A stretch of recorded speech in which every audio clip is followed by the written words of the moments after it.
But secondly, let's be clear, in Genesis chapter 2, we were made out of dust, and to dust we will return. And so the reality is that we are finite people, not infinite. Yes, souls-wise we're infinite and we're going to go on, but our bodies will go one day to the grave, if you know what I mean. And we're called to recognize that we have great potential as Christians, but also limitations as well. And yes, thinking with potential, it is amazing when we become children of God, when we come to know Jesus, what he can do with us and where we can go further than we would ever imagine. However, also we have limitations. And if you look at the list I put down there, they're the sort of limitations. We're limited in our bodies. We can't be in two places at once, unlike some mythical figures sort of thing. Our minds, as it says, we only know in parts, doesn't it, in Corinthians. Our giftings, we might have great giftings, but we know there are others who are have greater giftings. And therefore, we need to be realistic that we never, so there's always somebody better, usually, anyway, unless you're absolutely amazing. I remember once there was a radio, I was listening to 5 Live, and they were interviewing somebody who had set up, wait for this, the Mediocre Band. And they were, people were joining them because, there were sometimes bands or orchestras or whatever need such high standard, people can't make it. But they can go for the mediocre. And so they did. And they put on concerts and people came, lots and lots of people, because they weren't bad, but they were mediocre rather than absolutely incredible. And sometimes that's where we get to. And we could go through all this. I just want to mention F. As you know, we spent 9 years in a council estate on Weston-super-Mare. And in a sense, there was a bit of a limitation there because people had no idea of leadership.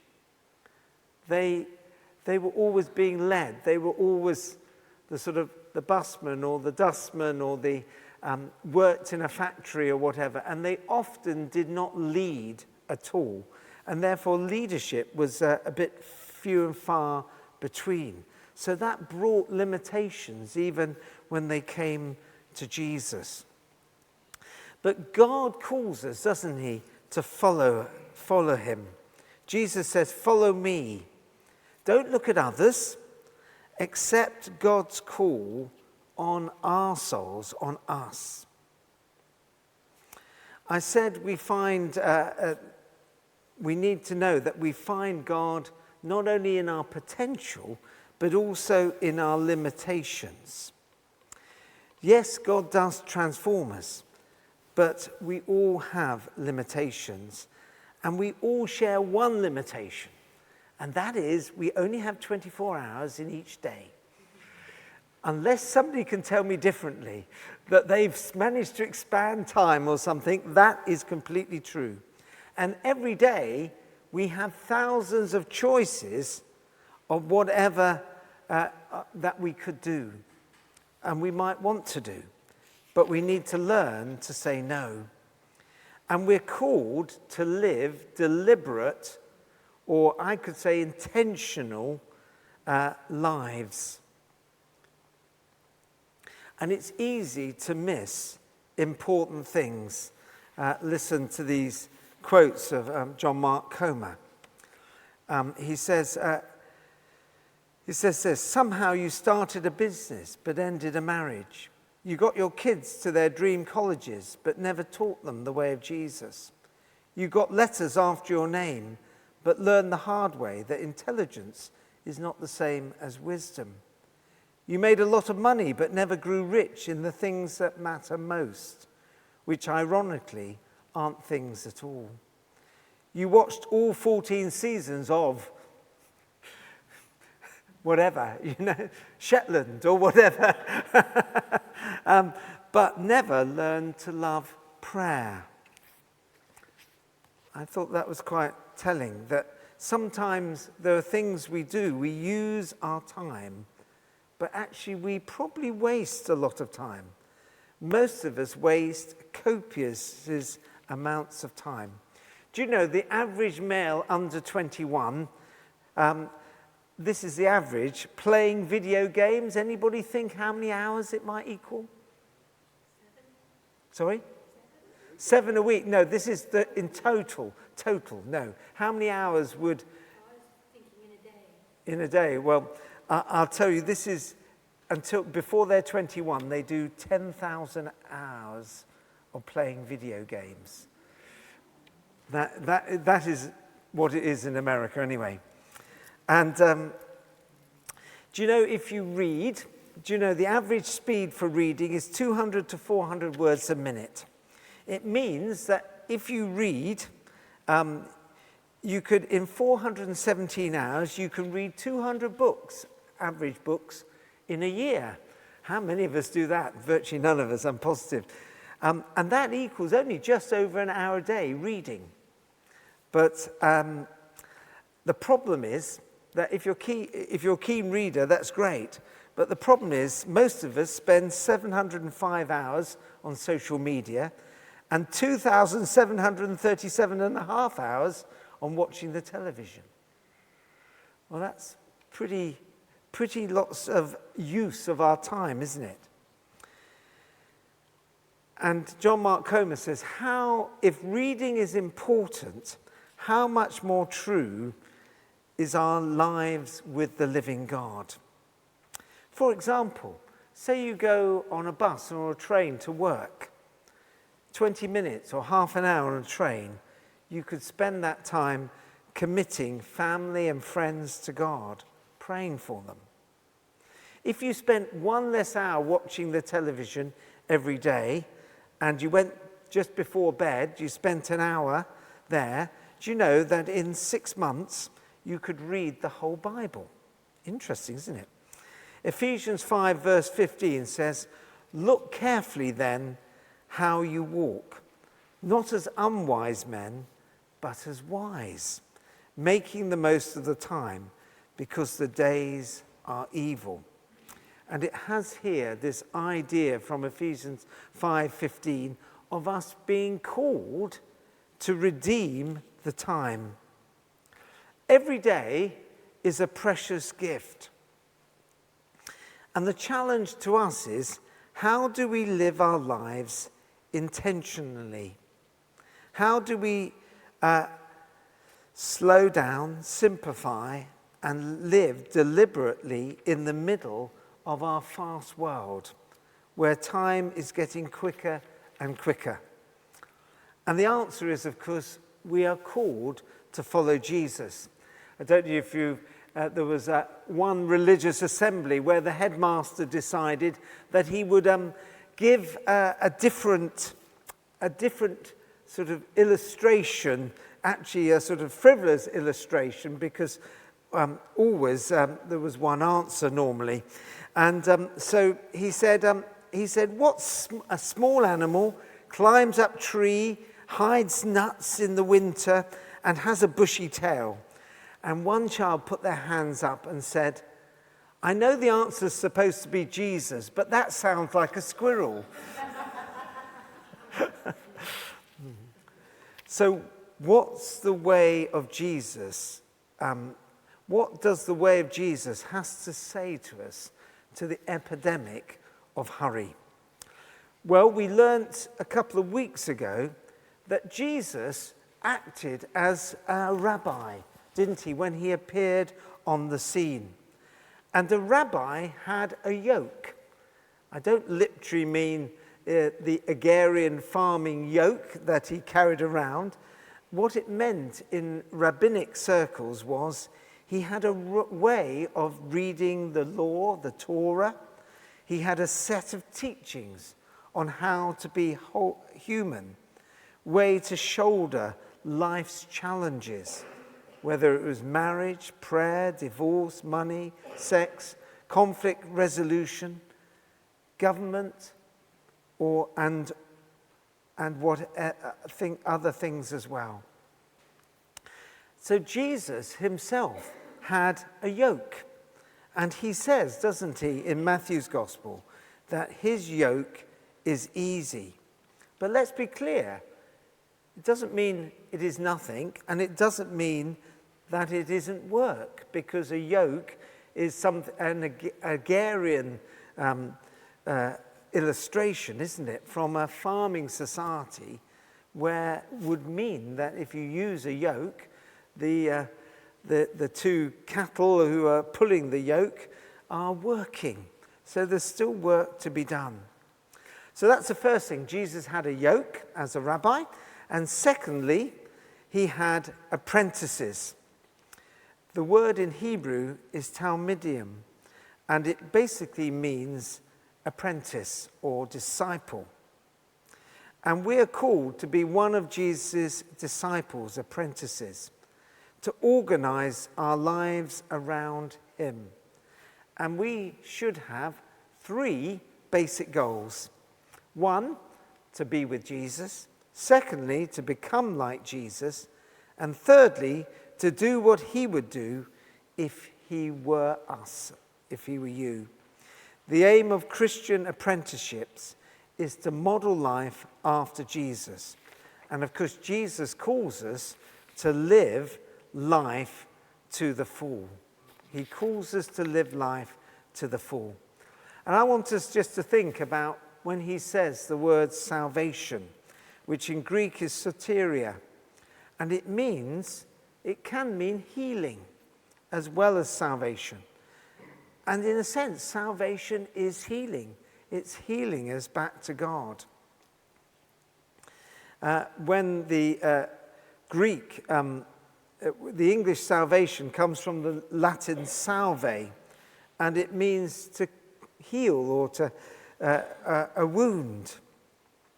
And Jesus, we know, is all about healing people, saving them at a soul-deep level, but also healing what is wrong with them. If you remember the woman with the issue of blood, Jesus said, your faith has healed you. And he used the word soteria, has made you whole.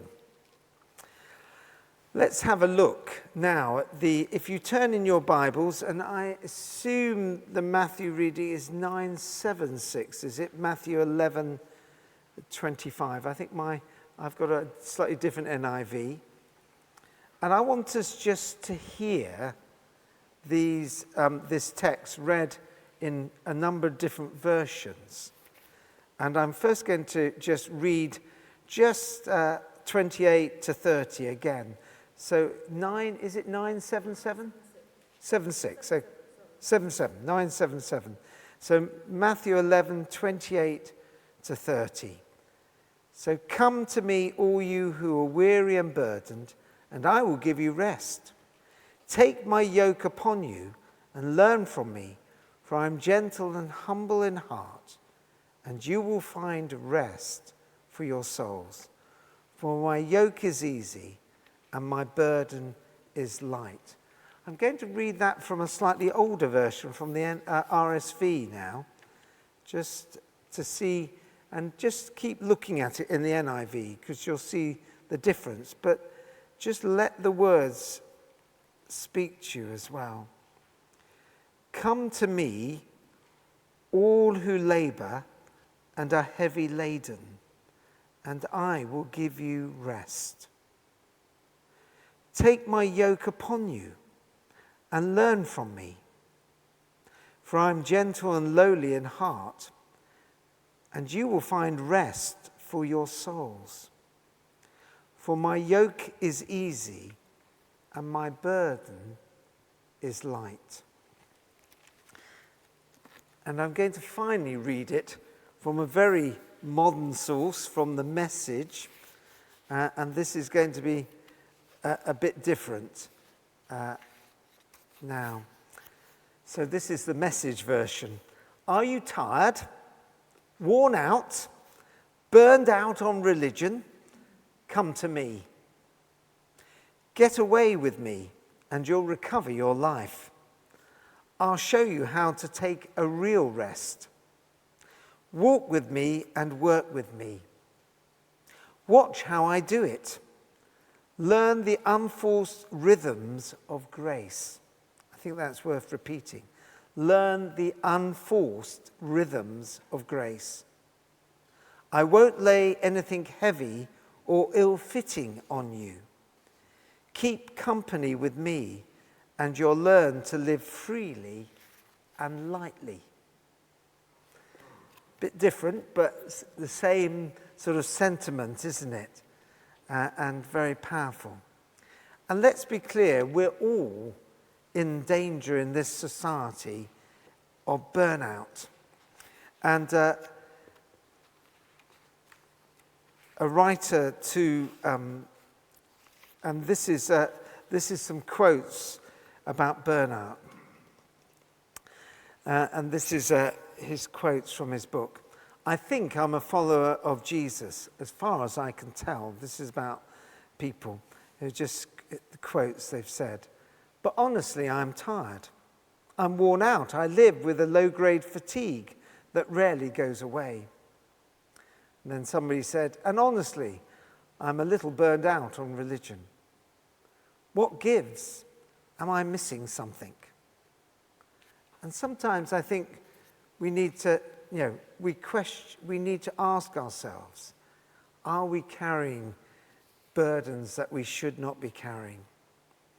Jesus' invitation is for us to take up his yoke. The question is, are we missing out? The secret of an easy yoke is not to know about it, but to live it. A guy called Dallas Willard said this quote, if you want to experience the life of Jesus, you have to, and this is quite a key point, adopt the lifestyle of Jesus. And he gives an illustration, John Mark Comer gives this wonderful illustration of a runner. And we could think of Jeremy training for the marathon. Now, if you want to train to be a good runner, you have to have a certain diet, you wear a certain kit, you go out regularly, probably at all hours of the day, or probably early hours of the day, and you run. And you know people who are serious runners. And there is a cost to doing that. And I'm not seeing many of us very keen on it either. Okay, there's a cost. And if we look at that cost, we say we're not willing to pay the price. Some of you might be, but some of us might not. But that's the same with following Jesus. We need to follow the lifestyle of Jesus. And with that comes a cost. But in Jesus' case, it's worth it. Following Jesus is a lifestyle. Your life is a byproduct of your lifestyle. Life is the experience of the human condition. Lifestyle is the rhythms and routines of your day-to-day existence. How you organize your time, spend your money, and so on.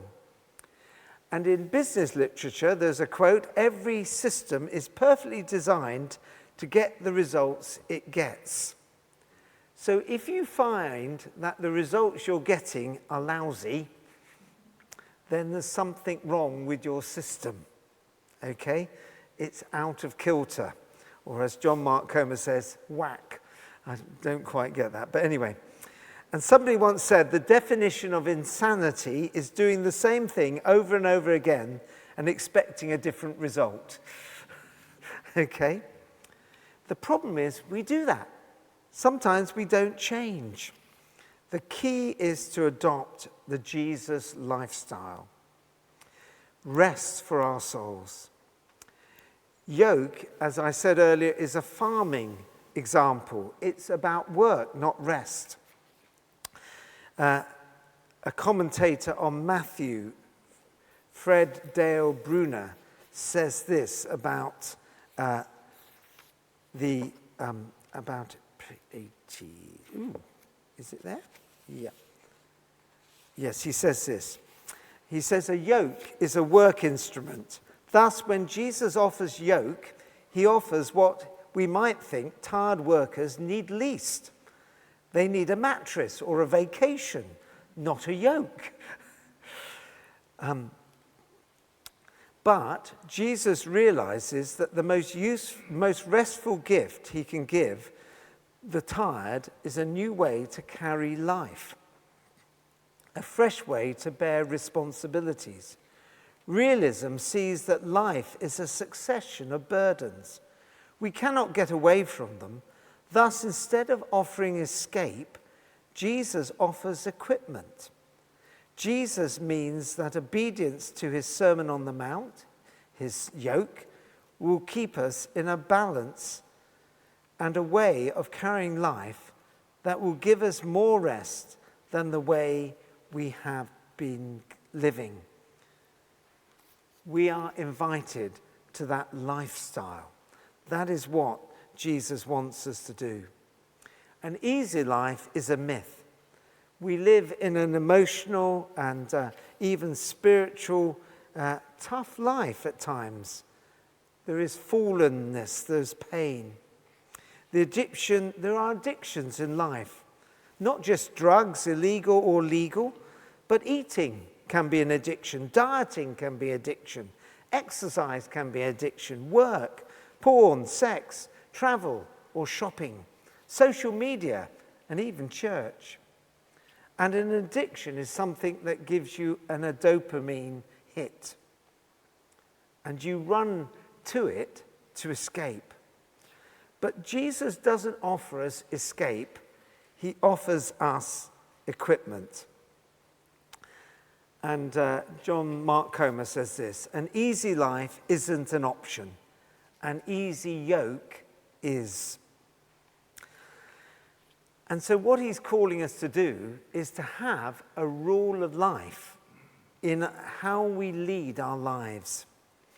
And let's be clear, Jesus was never in a hurry. Do you remember Lazarus? What happened? He said, Lazarus is dying. Come quickly. He spends another 2 days. We'll take our time. Don't worry. It's all right. I'll deal with it when I come. So, Jesus lived the rhythm of life, and he was always in the moment. He enjoyed long meals with friends with a bottle of wine. He had space for in-depth conversations. He rested on the Sabbath. Entire days set aside for nothing but rest and worship every week. And he calls us to do the same. Simplicity. He wasn't constantly shopping. He lived freely and lightly.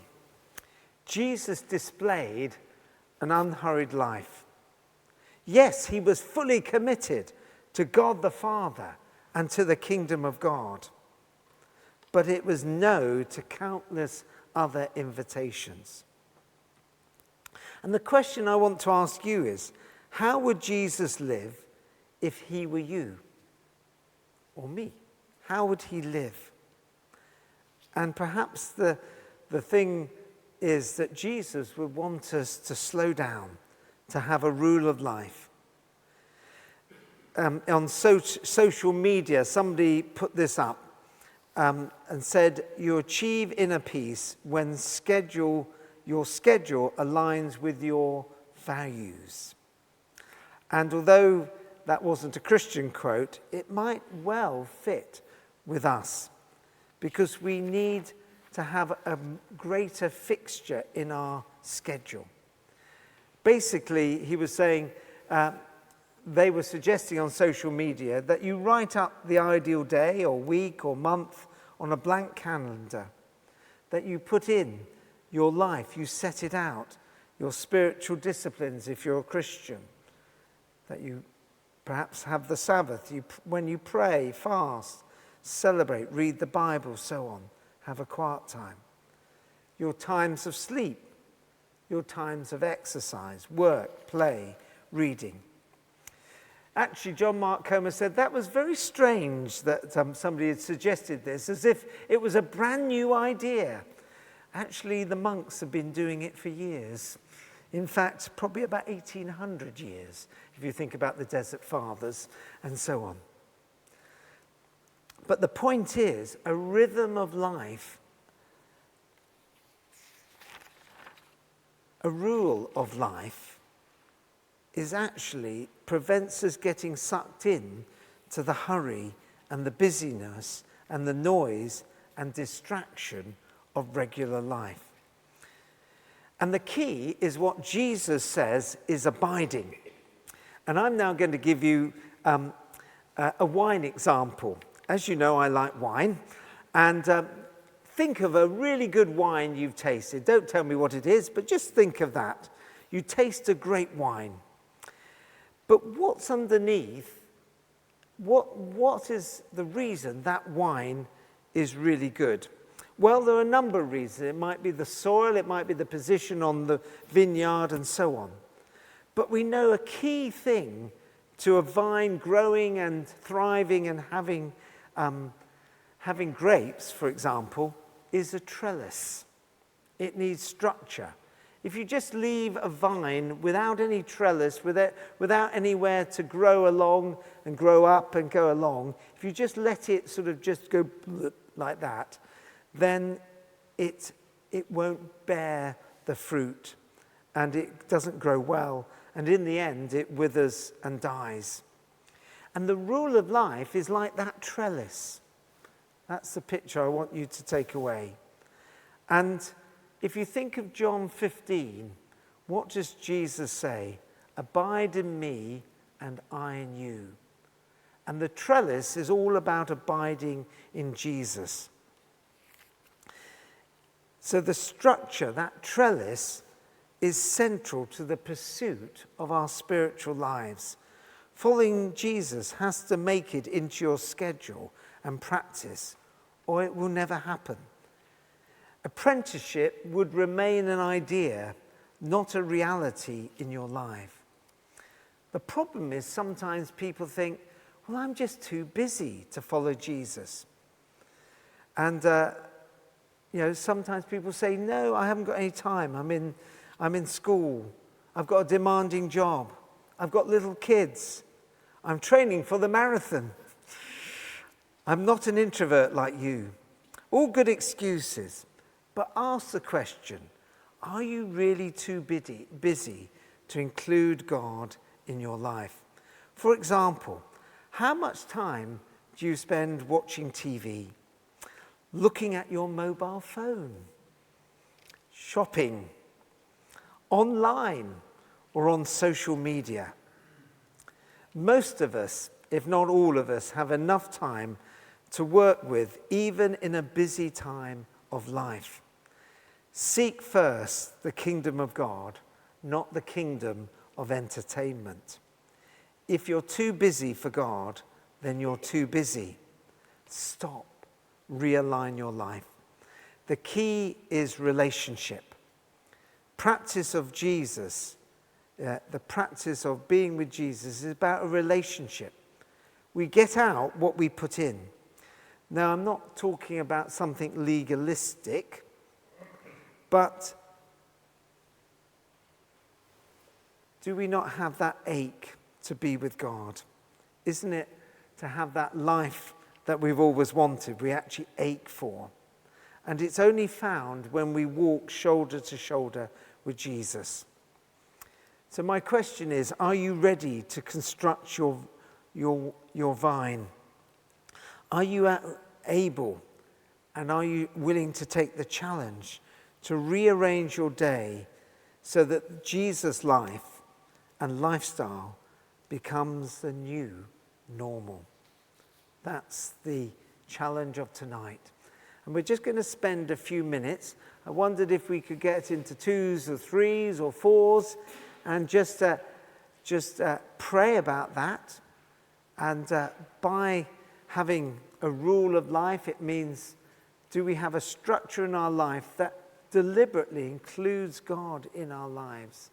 And perhaps you can just pray together for that, because that's so important if we're going to grow spiritually. So why don't you go into 3s or 4s, and I'll let you Have a go.